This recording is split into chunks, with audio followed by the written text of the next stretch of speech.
who all on the mess committee? Mess committee में कौन है? Now those who are in the mess committee, tell me what is the average price of cereals that you're getting there? Like grains, if you say so. Oh, see, okay, yeah, grains. Like wheat and all, so that is around 40. You're buying atta at 40 rupees. You're buying Ashirwad atta? Yeah. What atta are you buying? Ashirwad. And as far as your basic rice is concerned, that is how much? The rice basic, like which we eat generally, it's around 40. 48. Milk?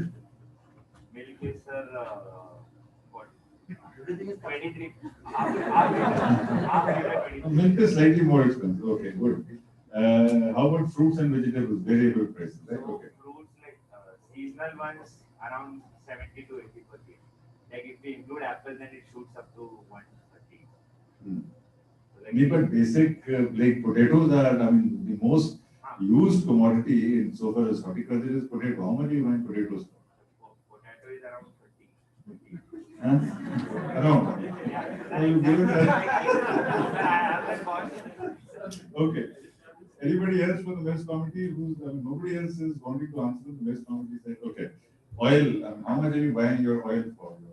What oil are you using? Mustard oil or palm oil? Mustard. How much is that for? One. Sugar? Sugar is also around 40. So 40 actually. Now, what is the average price of steel in this country? What is 1 kg of steel? I mean, ranging from, because steel would have many ranges. Again, 40. Yeah, so 40 is becoming a magic number. That reminds me of my army attachment in 7th Satellite Infantry. So in the 7th Satellite Infantry, you ask any question, they will say, "Takriban theek." Takriban theek covers everything. So if everything is fine, they'll say, yes, we told you everything is fine. If something goes wrong, they'll say, "Humne kaha tha takriban." That is almost there. Okay, friends. What is the total production of steel in this country? Okay, right, done. And what is the production of milk in the country? Add another 40 to it. Because 190. What I wanted to share with you is that, commodity to commodity, which is the most valuable in terms of value commodity that is produced in this country, in terms of volume and weight. Can you guess that? And the one whose growth trajectory will grow in the next few years. I mean, the one commodity which will drive agriculture or things around it would be what? Milk. See, milk today would be interesting to know the value of milk that we produce in the country is about 9.4 trillion rupees of milk is produced in this country.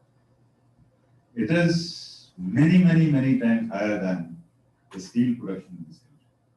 And so much focus is given on, steel and this and that and that. We forget that India, and one difference that India will have in the other parts of the world is that other parts of the world, a lot of dairying, a lot of eggs, meat, fish, that will grow.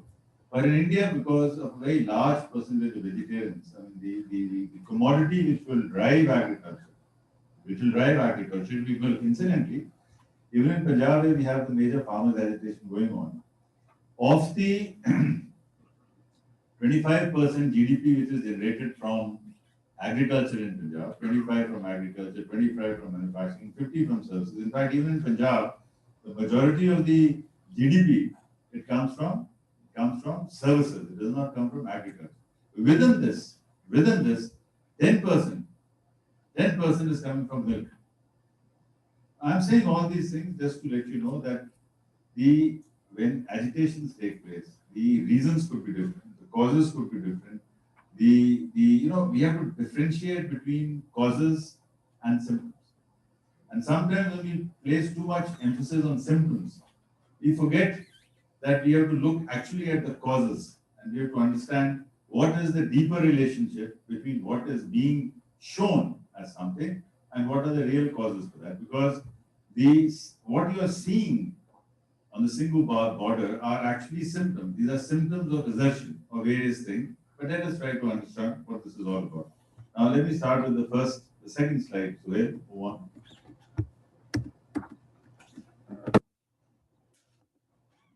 Please move this window.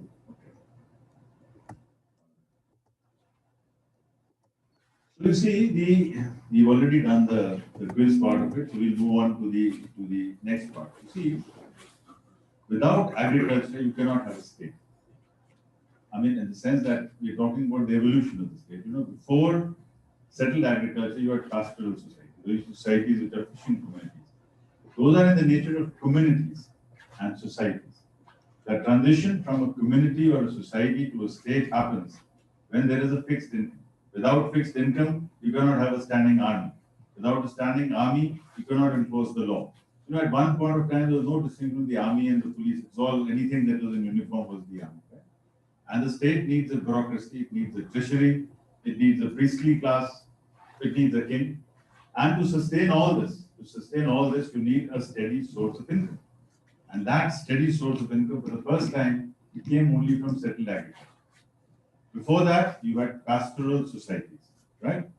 And societies where people, because what happens in a pastoral society is that you can move, and you can take your cattle and move, and you can't really run after cattle.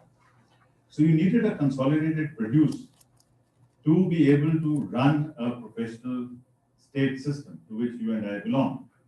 And therefore, what happens is that a state is marked by a standing army, the ability to collect and enforce laws, you know, because you're all members of several NGOs, several societies, you may pay, you may not pay.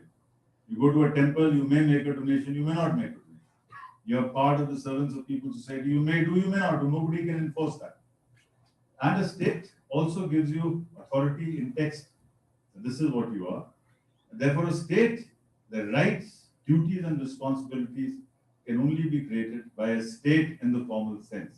Otherwise, it is social obligation. You have a social obligation. Of course, these days there is a law which tells you to take care of your parents, there's a law which tells you to take care of, you know, laws are evolving, but in the general sense, this is what it was. Next. So what we see is that the ancient text of Shastra, it says that the king's share in the produce should be 1/6. That is, whatever you produce, 1/6 of that is the legitimate share of the king. Now, when you say legitimate share of the king, means that although the king has all the power and all the authority, the king may not take more than 1/6, right? And that is considered to be a fair sort of a thing. And it also says that the share can go up to 1/4 in times of war, in times of, you know, natural calamities, in terms of, you know, if there is a large, because earlier what used to happen was that large sanstha's used to be held, you know, Artha Shastra used to take place, you know. So when there's a large, say, Kumbh Mela is happening or some major fair is happening, then the king could ask for one share more. But in no circumstances will that share be more than 1/4 of the produce. And the people who were looking after, I mean, the main secretaries or the main ministers in the courts at that time were the head of the elephants, the head of the granary, was the head of the horses. So they were all people, because this is how the political economy of the state grew, right? So this is what it was in the times of Kautilya, and very clearly documented on what a state should be doing, what the Raja should be doing. And one thing was very clear, that part of the duty of the king is to be an Annadata. Nobody should starve in his or her kingdom. So Annadata, being part of the Annadata, is part of being the sovereign, is part of the sovereign responsibility. And let me tell you, that very large nations like India and, you know, Soviet Union, erstwhile Soviet Union, or erstwhile China, you know, these countries cannot afford to buy grain. These countries, such large nations, have to produce enough for themselves. One of the reasons of the collapse of the Soviet Union was actually their failure to produce enough food for themselves. So apart from the fact that they were losing out on technology, they were losing out on the nuclear front, on the space front, they lost out the battle for agricultural production. Once a nation loses the battle of agriculture, it has lost all other battles. But we also must realize that once this battle is won, you can't keep on saying that this battle, because then it loses its thing. So agriculture is very important at the beginning, then it makes the transition. Next, please. So, what do we see here? Farmers had security of land because the king did not own the land. Land was by the people, they owned it. Now, one important thing that happens is that from the 4th or the 5th century AD to the 14th century AD, 10 years, about full millennia. What happens is that you have another record of Todermal now as the revenue minister of Akbar, and Todermal says that 1/3 is the legitimate share of the king. So what has happened in these 1,000 years is that you have moved away from 1/6 as the norm to 1/3 as the norm. So what does it mean? It means that more and more grain, more and more wealth, more and more material is moving from villages to the urban centers. It's going to feed the army, it's going to feed the bureaucracy, and therefore this is a big change that's happened in the country. So you cease to be a rural-based, essentially agrarian economy, to an economy which is moving its funds to the urban areas, and at a time when urbanization is not very high, which means that the 95% of the population is now giving one-third of its produce to feed and support just 3 or 4% of the population, which is the population of the king, the population of the Nawabs, the nobles, the Mansabdars, the Jagirdars, and all the people who are fighting in army. Also remember another very interesting thing in our country is that the traditional caste system, for all its warts and wants, did not need a standing army, because the peasants and the professional Kshatriyas were supposed to fight whenever the need arose. So they were not being paid regularly. But the Mughal army had to be paid regularly, because the whole system had gone, and therefore you needed a professional, call it mercenary, call it professional, but the army was a major thing to play. But again, even at the time of Akbar, it was 1/3 of the produce, but one major change took place. It was that large empires, very large empires, wanted the money in kind, in cash and not in kind. So there's one thing to give 1/3 of your paddy or 1/3 of your rice to a state granary, or the state assigning some land and say, all right, you give this thing there, or you are now being asked to convert your kind into cash. And when you convert your kind into cash, that is where the Artha or the intermediary comes in. So this Artha, who is now at the basis of this agitation in Punjab, actually has a 600-old history of interacting with the farmer on the one hand and the state on the other. It's not a small link that we broke. He's been doing this from the times of Todermal. From the times of Todermal, he's been interacting with the farmer, taking his produce, converting part of it into cash, ensuring that the state gets the revenue, even if the farmer is a bit delayed. So that is the management system, the outsourced management system which was happening. Okay, next. Now, move on another 200-300 years, and you suddenly have the East India Company in control over large parts of the country. And the East India Company and the British government realized that while there is money to be made out of revenue, there is more money to be made in terms of trade, which means that I shall direct you to grow opium, I shall direct you to grow jute, I shall direct you to grow indigo, and I am the sole buyer of that indigo. And I produce a legislation which tells me that you in your plot of land, if you have 10 acres of land, you shall grow indigo on 6 acres of land, and I will decide at what rate I want to buy the first MSP or MRP, whatever you might say. Right? So that is what changed the entire scenario of agriculture. So first time we got famines in this country because people were not producing only for themselves, they were producing largely to pay taxes, or they were paying to maintain a balance of trade with Scotland. I mean, the entire jute from India went to Scotland for, that is why there's a beautiful story called the Tartar and Turban, So how did we connect? How did we connect jute going from here to there, opium from India to China? I mean, if you look at the history of England, it's a fantastic history. You could be happy about it, you could be sad about it, but it did make a very significant change in the way the world looked at itself and the way we looked at ourselves. Imagine, opium, you produce opium, sell it to China, make money there, make money here, roger the whole world, and then say Pax Britannica, peace to the world. Anyway, so, and because the Angrez did not understand our land system, so they brought in the permanent settlement system in this part of the country, Bihar, Bengal, Orissa, which is therefore the most impoverished part of the country. It is not that this part of the country does not have land, does not have water, does not have other things. It is that this part of the country did not have a political system to support itself. So the point which I had made even during my lectures and maps, it is not the physical configuration. It is the political imagination of how you look at various things. So the entire belt, Bengal, Bihar, Orissa, has been impoverished. It is not that they don't have resources. It is that those resources have been looked at very differently. And remember, famines took place in areas of permanent settlement, not elsewhere. And the other thing which one must note is that even now, maximum suicides are in areas which grow tobacco and cotton and other commercial crops. Because the person who's growing wheat and rice, even if that wheat and rice crop fails, he's not going to, he's going to have at least sufficient to manage himself. But whatever cotton crop fails, whatever tobacco crop, you can't eat tobacco, right? And interestingly, the prices of tobacco and the prices of cotton, of course, is different. But in India, prices of tobacco crashed when China imposed a ban on smoking in offices. This also shows you the connect in the world. In India, when we ban something, it takes us 4, 5, 6 years to impose that. And in China, one fine day, and Chinese were great smokers. Not great in the sense of great, but in terms of numbers. So Chinese, I was there in Beijing about 10, 15, 20 years ago. Well, I was there in Bengal, so probably 2008-9. That was the time when China had not banned smoking. And I tell you, every place, everybody would, one on the other, chain smoking China. To one fine morning, about 3, 4 years ago, China said there shall be no smoking in office. And suddenly the world prices of tobacco dipped because there was no market for tobacco. The biggest market for tobacco was China. Anyway, next please.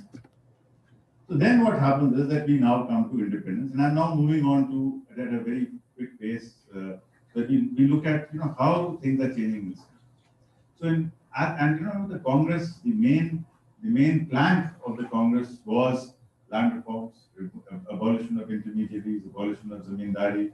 There was also this Bhudan movement by Vinoba Bhave. Today we do not look at land with the salience with which land was looked at 70 years ago. Because today land is not the most important, it is not the most, first of all, land is not a very important contributor to land revenue, right? Which was the scenario till about 50, 60 years ago, where land revenue was a major source of revenue for the state. Today, land revenue, most states have sort of made it only nominal, or many states have abolished it. Even in Bengal, it's been abolished, and it's very notional, very nominal. It has no real relation to the real cost of land in the country now. Because at some point of time, land was not monetized. Today, land is monetized. And then you see, so the first flash of independence, the entire thing was, let's get back land to the tiller. So all states had their land reform, land legislation. Some implemented it well, some did not implement it well. It was implemented very well in Punjab, it was implemented well in Bengal. Bengal, it happened only after the communist regime came, but that's what happened. But first, so 50s was land distribution. So that was a non-technical institutional intervention in land. Then comes the Green Revolution. Now, what is Green Revolution? Green Revolution is basically, before the Green Revolution and before monetization, the farmer is producing essentially for himself or herself. And remember that 80 to 85% people are still living in the rural areas. Only 10 to 15% people are living in the urban areas. Therefore, the amount of food or the amount of wheat, rice, potatoes, onions, grapes, anything going to the urban areas is very limited. So essentially, the farmer is producing for himself, and some surplus is producing for the urban areas. In Green Revolution, when we face a major national shortage of food, and we have to import food under PL 480, then the government decides that the farmer should produce for the larger state, that the PDS has to happen, and therefore the farmer should produce for the state. When I say state, I mean the state government and the government of India and everybody together. Therefore, the relationship of the farmer was essentially with the state, his relationship with seed, his relationship with water, his relationship with credit, his relationship with procurement. So every agency around the farmer, around the mainstream farmer, the farmer of Punjab, or and let me use the word here, not the smallest and not the most marginal farmer, but the middle farmer's interaction was the state. State gave water, state gave seed, state gave credit, state procured. And in an economy of scarcity, you don't look at quality. In an economy of scarcity, what happens is, dal, chawal, roti, mil raha hai, so it is good. You're not then looking into long grain rice or this variety or that variety. So we were in that stage in the 50s and 60s, a time when Prime Minister Shastri said you should skip a meal in a week so that the country can keep for itself. I was growing up in those times when we were transiting from extreme stress to this. I've seen that milk used to be banned, milk products used to be banned in summers, and normal, burfi was not available in summer. So there was shortage. There were major shortage. Of course, living in Punjab, I did not experience these shortages, but most parts of the country had real shortages. About 5-10 years after that, because 5-10 years after that, we had the white revolution. Now, there's a basic difference between the green revolution and the white revolution. The white revolution is the revolution of milk. In the case of milk, Dr. Kurian organized cooperatives and people collaborated with each other, became part of a larger value chain, greater emphasis on quality, much greater emphasis on quality, and people working together. In the case of the green revolution, people are not asked to come together. They were just recipients or beneficiaries of a particular government program. In the white revolution, people got together, made themselves into cooperatives, and very clear systems of quality were made. So if you brought your milk to a primary society, you were free to bring in 2 liters, 3 liters, 5 liters. The milk sampling would happen in front of your eyes, and you were told that this is the milk that you brought. You brought in 2.8 liters of milk. This milk had 3.4 fat. This had 7.6 SNF. So on this formula, this is the rate that you will get. Come back after a week, you get your payment. Right? So this is how the largest cooperative movement in the world perhaps was organized, on the basis of technology, on the basis of transparency, on the basis of collaboration. Dr. Ramtek is now leading a study on behalf of 4 academic institutions. CVC has given us, not us, but CVC asked us to curate a study on how procurement is different in the case of milk, and in the case of paddy, in the case of rice, and in the case of pulses, because you see, there is a lot of, whether FCI, NEFED, people perceive it as being corrupt.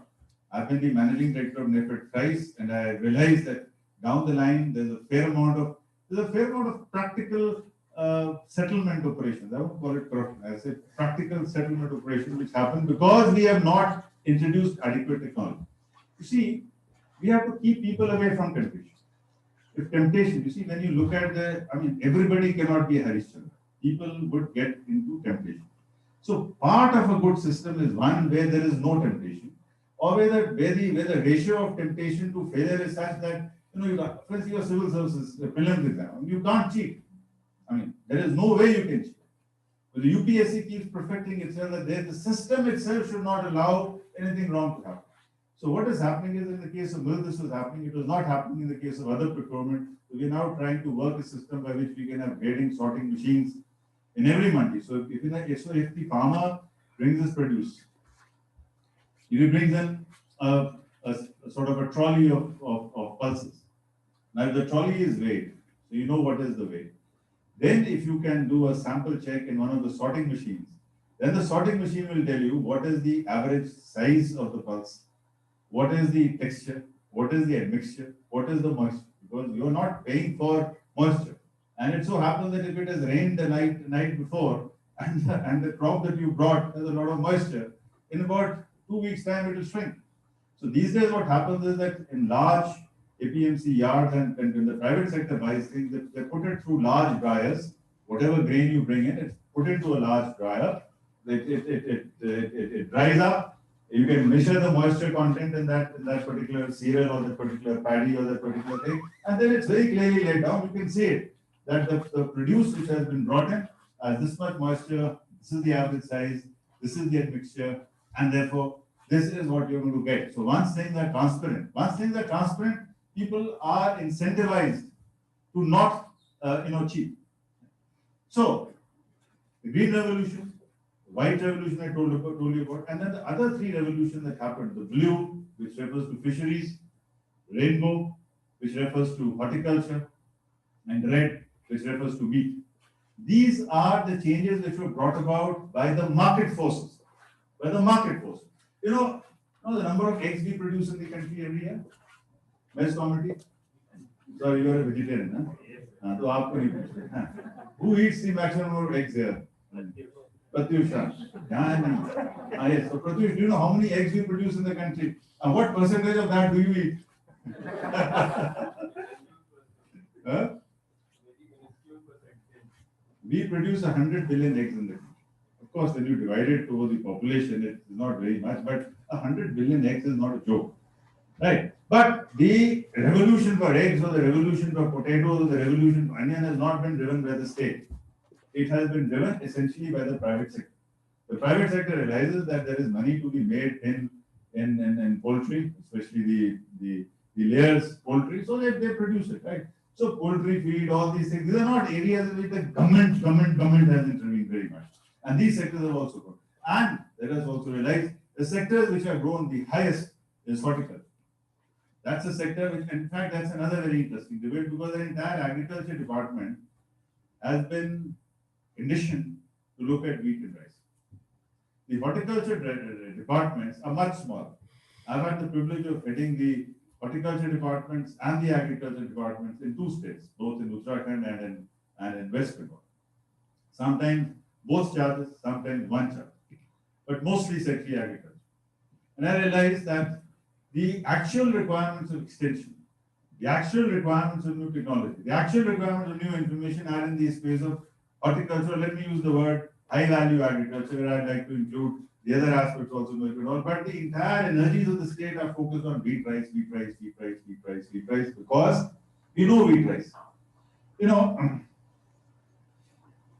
if you are designing a timetable or anything, people would like to teach what they know rather than what you want to know. So it's a big challenge for us to try to balance what we need to teach you rather than tell you what we know, because what we know could be different from what you require. Right? So that is a major challenge for everybody, including governments. Okay, move on. Let's also realize, friends, that till about 10 years ago, the right to food, the right to work, and the right to education were not rights. They were not rights. When the farmers are saying that make MSP a right, the government is very conservative about it. But when you give a right, it cannot be withdrawn. See, today, no political party in the country can afford to withdraw the Mahatma Gandhi National Rural Employment Guarantee Act. 112,000 crores is the budget of the Rural Development Department, marginally less than the budget of the Agriculture Department, right? And therefore, livelihoods in rural areas today are less dependent on agriculture. They are more dependent on MG Narega. And because of MG Narega,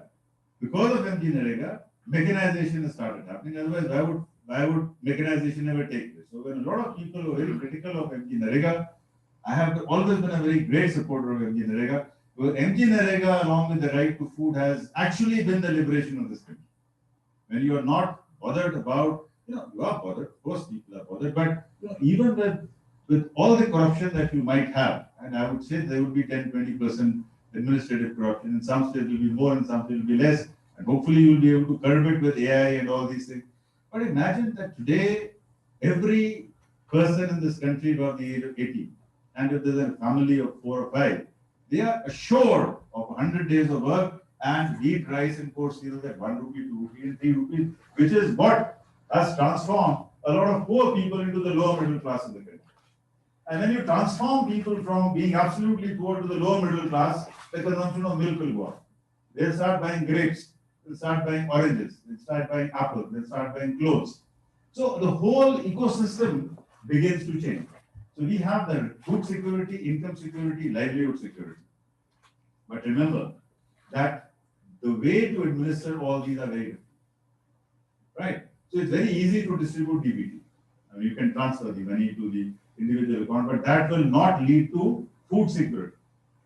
And also there will be many other things, because once you moved out of that, you will not. So food security through PDS is a very important aspect. It is built into our system now. Next. Now I come to a proposition that, as I have been saying it on several occasions, that context is very, very important. We were an economy of scarcity, and we are moving to an economy of plenty.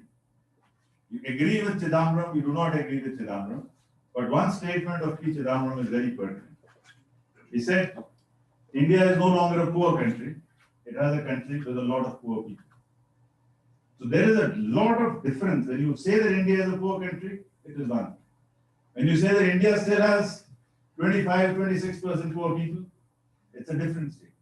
So your middle class and your lower middle class is rising much faster than this thing. And last year I was giving the R.S. Tolia Memorial Lecture in Dehradun, and there, because Dehradun had put, Uttarakhand government had given itself a target of 10 years to remove 8% poverty in the state. So I was then appealing and saying that why do you need 10 years to remove 8% poverty? You state like Bihar or Jharkhand, if you need 10 years to remove the poverty, which is 30-35%, makes sense. So I said Uttarakhand should be able to tackle 8% poverty in 2 years' time. Because if you look at absolute numbers, and there are several states in the country where absolute poverty is now less than 10%. So in these states, the target should be that in 3 years' time, that state should be BPL free. I mean, that should be the incentive. The problem is that when you say you are BPL free, your allocations to the rural development department, they will get down. And the rural department may be asked to wind up. Nobody wants to get wound up.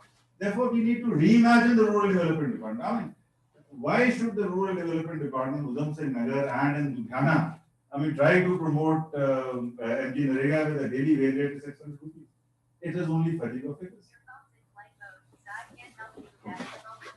Well, aeroplane mode में भी काम कर रहे हैं. Very bad.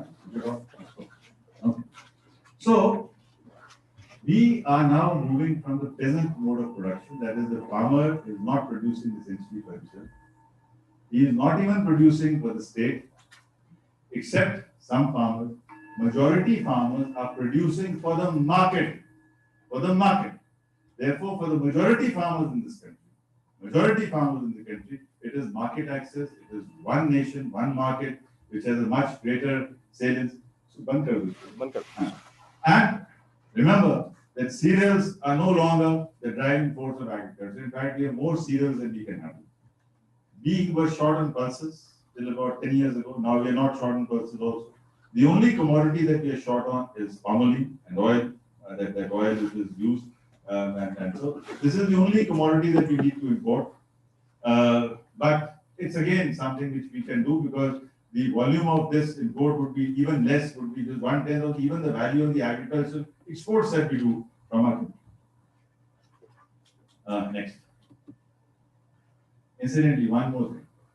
Which is the commodity, and I'm sure you've eaten it last week or so, in which India is the largest producer, largest consumer, largest processor, largest exporter, and largest importer.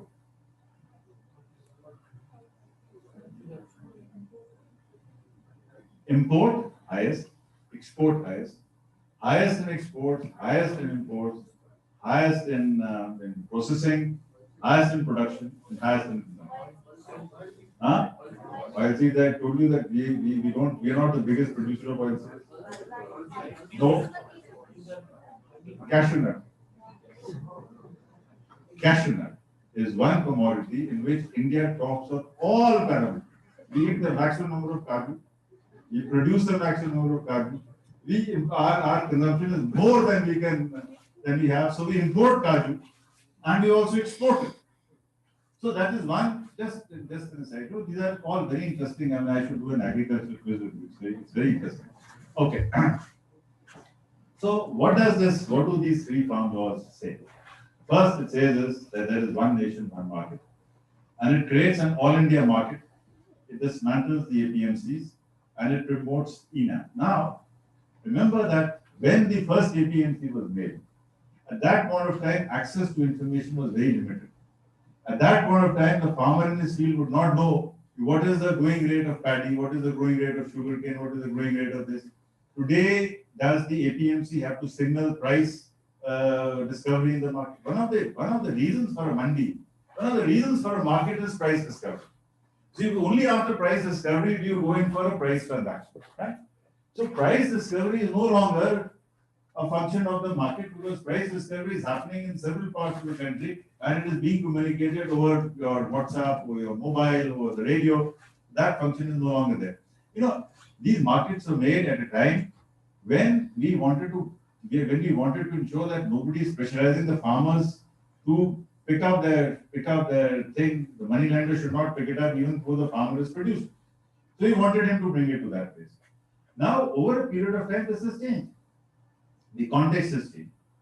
Now, let me tell you that in most places in the country, informal contracts already exist.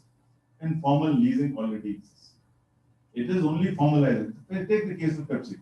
And in Bengal, we are very sensitive to terms. So you cannot use the word contract farming. So when the CM was very opposed to contract farming, he told them, madam, it is contact farming. The missing R. The R is no longer there. It is, madam, contact farming. It is partnership farming. So many a times you have to change the language to suit the situation that happens. Now, what is contact or contract farming? PepsiCo has a factory in Hooghly where they produce potato chips. They cannot make potato chips out of any ordinary potato. So they need a particular type of potato. So in the absence of a formal arrangement by which they can pick up apples or pick up potatoes, certain cold storages are designated as cold storages which will have seed of a particular type which is stored by PepsiCo. Now, it's a seed which is owned by PepsiCo. There is no bar on PepsiCo storing seeds in a cold storage. There is no bar on farmers picking up that seed from that particular cold storage. And there is no bar on the farmers giving back the produce to the same cold storage, right? Or a group of cold storage. So what is happening is that a lot of this was, so it is only facilitation of something which already exists. And more potatoes are going to be picked up by PepsiCo and by all these things, because as the middle class increases, as mobility increases, as migration increases, potato chips, which was earlier an item of maybe elite consumption, is now a mass consumption. A lot of children, it's not very healthy, it's not very good. But the fact is that people love eating potato chips, and the market of potato chips will grow. All these things will keep on happening. And the third is that because of the EC Act changes, you see, till now the government could, and it's as Joint Secretary for Horticulture, it used to be very difficult. For instance, and in Middle East, for example, if some hotel in the Middle East or in Europe has contracted for all supplies of vegetables and fruits, and somebody from India has agreed to supply that contract. And that contract, any hotel will always buy onions, right? Anywhere in the world, onions will be a part of the contract. Even your mess would be giving a contract for onions. Now, if suddenly the export of onions is banned, this person, in order to maintain this contract, will probably have to buy onions from Sri Lanka and fulfill the contract, rather than lose the contract because he cannot officially supply onions. So when you are supplying onions, we would give certain exemptions, but that again, is something which is so discretionary, and therefore can lead to a lot of corruption. And because onions are produced in Maharashtra, and the minister happened to be from Maharashtra at that time, so a lot of accusations were being leveled that this is why we are doing this. But we were doing it because you cannot stop international contracts because of certain domestic. So this is what this EC Act helps us to remove. But even the EC Act says that in cases of war, or when prices of perishables go up by 100% and non-perishables by 50%, you can again impose these things. Okay. Next. Now, Chandrajyoti, Contemporary Affairs Society. What is the difference between a fact and a factoid? Or anybody? Or make an answer, guess an answer, create an answer.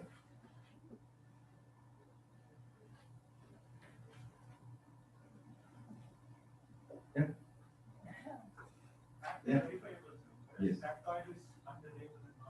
Yes, absolutely true. A factoid may be verifiable, may not be verifiable. You're right. A fact is something that is grounded. A factoid is something which is a half truth. So factoid is not totally untrue. There is a difference between a fact and an absolute lie. Something which has not happened. A factoid is somewhere in between. It can be, there is some element of truth in it, but you have hyped up that truth so many times, that people will believe it is true. So as in the case of MSP, a lot of people think MSP is law, MSP should be there. MSP has always been policy. It's never been a law. It is not a law because Actually, there are 130 million farmers in this country, 130 million farm families in this country. And there are 23 commodities on which MSP is given. If MSP was made a right, you will actually have to do 260 million transactions at least, if not more, because wherever land is irrigated, you will have 3 crops in a year, or at least 2 crops. So imagine the number of transactions that have to be done if a farmer. Now, when I think is a right, now it's like this, that MGNREGA does not mean that every person would get a job. But if a person wants to get, if a person wants to goes to a BDO and says, give me 100 days of work. BDO cannot tell him, I will not give you 100 days of work. We assume, I mean, that's how currency runs, that's how libraries run, that's how a whole set of things run, that you don't expect 10 people to want the same book on the same day. But theoretically, you have to be prepared for this, because, so that is why it is not law, it is a policy. You will try to support it. The right to food means that procurement will always continue. And remember that you cannot have right to food at 40 rupees a kg. I mean, you cannot have right to food. Right to food will always be for average quality of wheat and rice. You will have to have parboiled rice which has higher productivity. Normal persons, you will not be able to give basmati rice under the PDS, right? The PDS does not say that you will have to give top. It says that it should be calorific, it should be good. So we are talking about fair. So that means that if you look at 60%, 65% people who are currently covered under the PDA, under the right to food, procurement to करना ही पड़ेगा. No government can withdraw the right to food, and no government can implement the right to food without procurement. And if you have to do procurement, you will have to have a base price.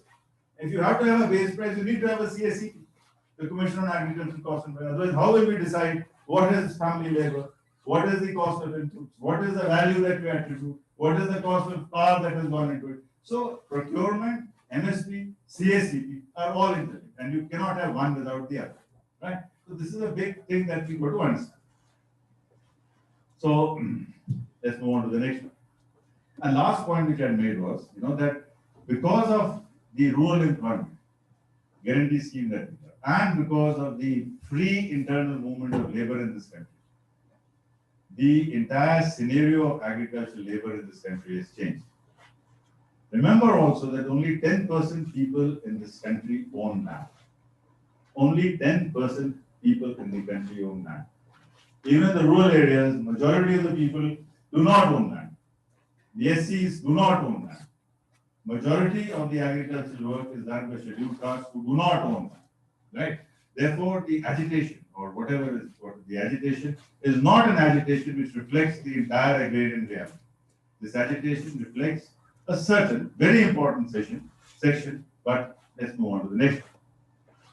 So I'll give you my take on the farmers' agitation, 10 facts which you should know and we should discuss, and we can, I'm going out for a week. After that, you can have a small discussion with those of you who are interested. One, look at the landholder. This agitation is being led essentially by farmers from Punjab, with some support from farmers of Haryana, but essentially it is led by Punjab and by the Akali Dal and by the Arthiyas of the state. 30,000 Arthiyas are going to lose their resource. 20% people in Punjab hold 95% of the land. Right? The dominant caste in Punjab holds 95% of the land. They claim 21. My own guess is about 15-16%. They own this land. The scheduled caste, which is 35 to 40%, the highest population of scheduled caste, one of the highest population of scheduled castes in India is in Punjab.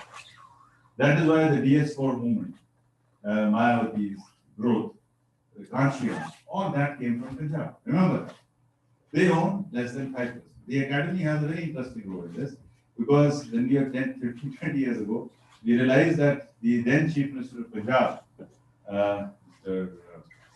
Bain Singh, had through an executive order stopped the redistribution of land. Because what was happening was that land around Ludhiana is so expensive. It's so expensive. It's about 40 lakh rupees an acre. So if you were to give, half an acre, even 10 decimals, it was a lot of money, and therefore a lot of corruption movement. So that is one thing that we will understand. Fact 2 is that cereals are not the driving force of agriculture. And I've already told you that even in Punjab, the highest growth is in milk, and there is no restriction on milk. and you can sell milk. The best thing about the Amul, what Amul has done is that if you want to sell to Amul, very good. But even if you don't want to sell to Amul, nobody is going to get it from you at less than 45 rupees. Today, the floor price of milk with free fat, 8% in this country is 45 to 47 rupees a litre. And whether you go to Punjab or you go to Kerala or you go anywhere, this will be the rough range. Some places it will be 50, 55, some places it might go down to 40.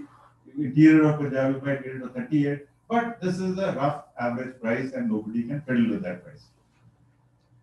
The share of high value agriculture and dairying is growing even in Punjab. And even in Punjab, a lot of farmers are making the transition from growing wheat and rice, which actually is ecologically very unsustainable. Incidentally, I must also share with you that Punjab gets about 20, I mean, in terms of rainfall, we get about 20 million cusics of rainfall. We get another 20 million cusics from the rivers, and we draw another 20 million cusics from the soil. So actually, what we are doing is that we are exporting water from Punjab, from a state which is so short on water. So it's actually an agricultural spectrum which is got erosion. So, but anyway, we come to that. Next, I must finish that in fact. So this I've already covered. The agricultural workers in Punjab, out migration from Punjab to Canada, Australia, all these places, and all this gap is being filled in by workers from Bengal, Bangladesh, Nepal, all our neighboring countries, and within the country. There's a lot of migration that's happening. So in fact, this is again a very interesting demographic change that you're going to see in several parts of the country. I mean, our capital cities will no longer be dominated by Calcutta, will no longer be a Bengali city, Maharashtra will no longer, Bombay will no longer be a Marathi city, and Punjab, rural hinterland will no longer be Punjabi, it will have Bihar, it will have UP, it will have a lot of things. In fact, there are already 2 or 3 MLAs from Bihar in the Punjab Assembly. So this is a change that's going to happen. Okay. No threat to MSP, no threat to CSCP, procurement will continue next. One very positive feature of this act was that SDMs and executive magistrates were again brought back to the adjudication process, right? So what we had lost out in 1973, we're getting back, because who is best endowed to settle a dispute between, say, ITC and the local farmers, or between PepsiCo and the local farmers, right?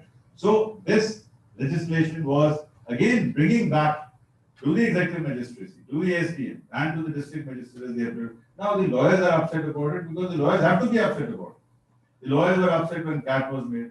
Lawyers were upset when NCLT was made.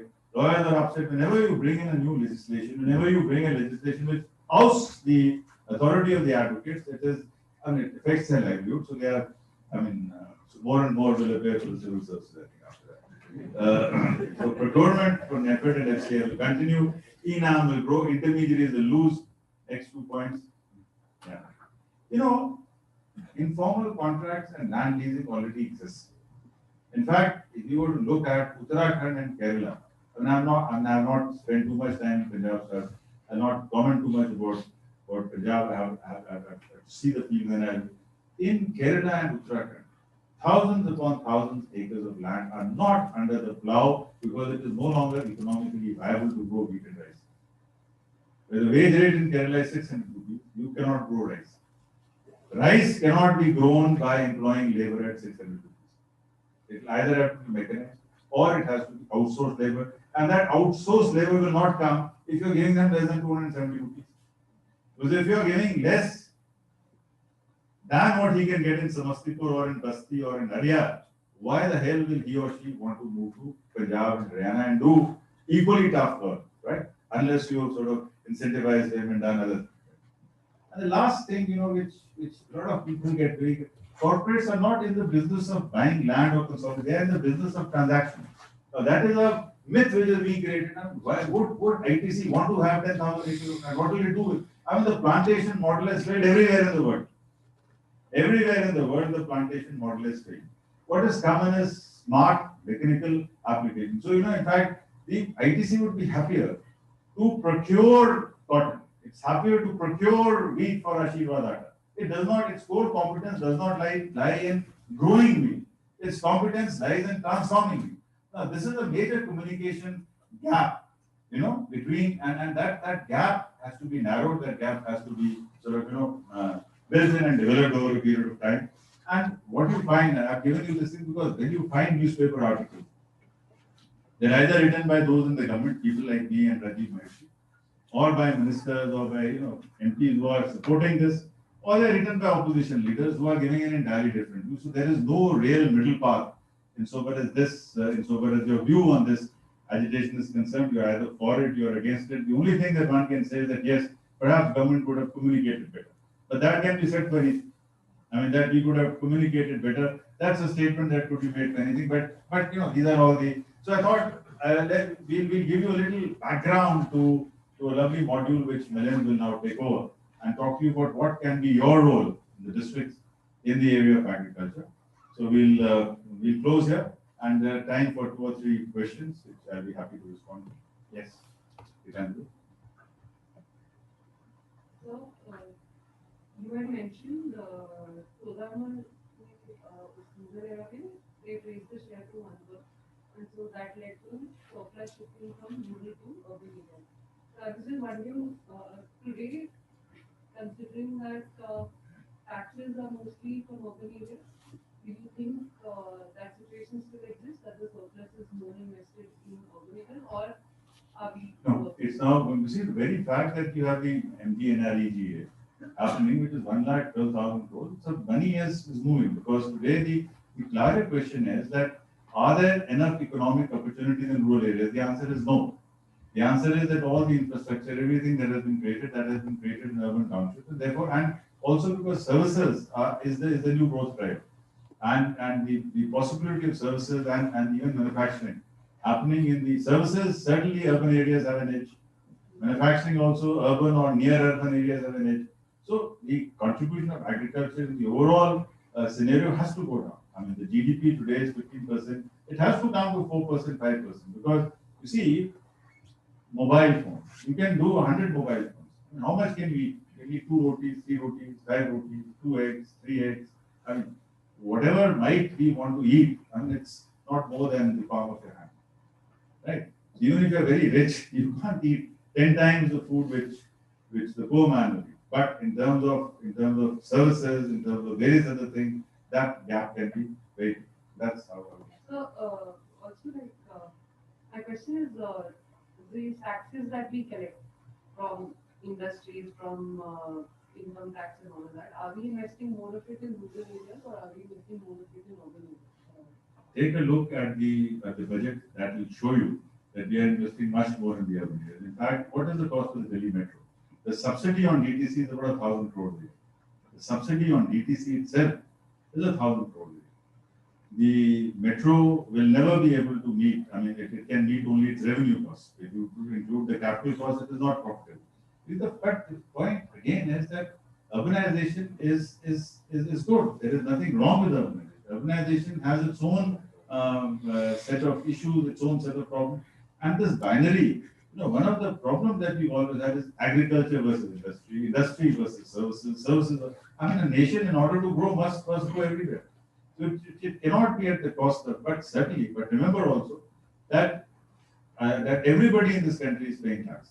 So we are talking about only direct taxes, but even the farmer is buying, when he buys a cake of soap, when he does anything, he's paying tax. Indirect taxation is quite high in our country. So it's a myth again when we say that it's only the income taxpayers who fund and drive the country.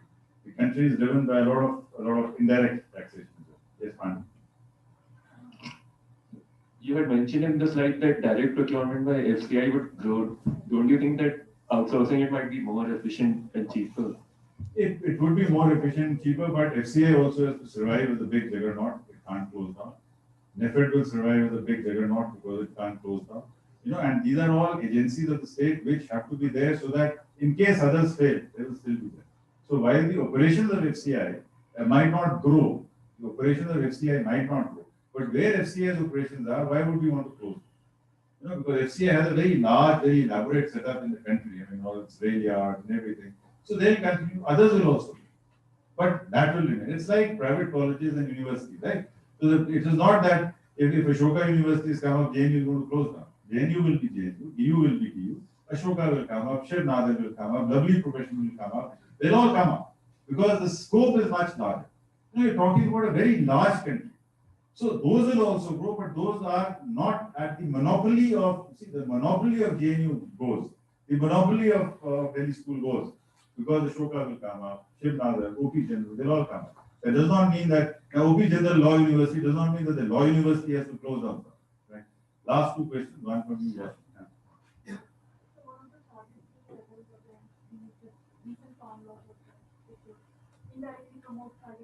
Yes, privatization. What's wrong with privatization? What's wrong if the government? Because as I'm telling you, the share of agriculture is seen. You see, you have to understand that. Look, a scheme or a policy which is meant for Balwadi, can it be applied here? You know, the Balwadi requires a different skill set, requires a different kind of atmosphere. Then you move from Balwadi to maybe Kendriya Vidyalaya, then you move to school. You come here. So it's like this. I mean, agriculture has to move on. You can't move on. You can't have the same institution governing you once a transition has been made. Right? Yes, Jan. Last.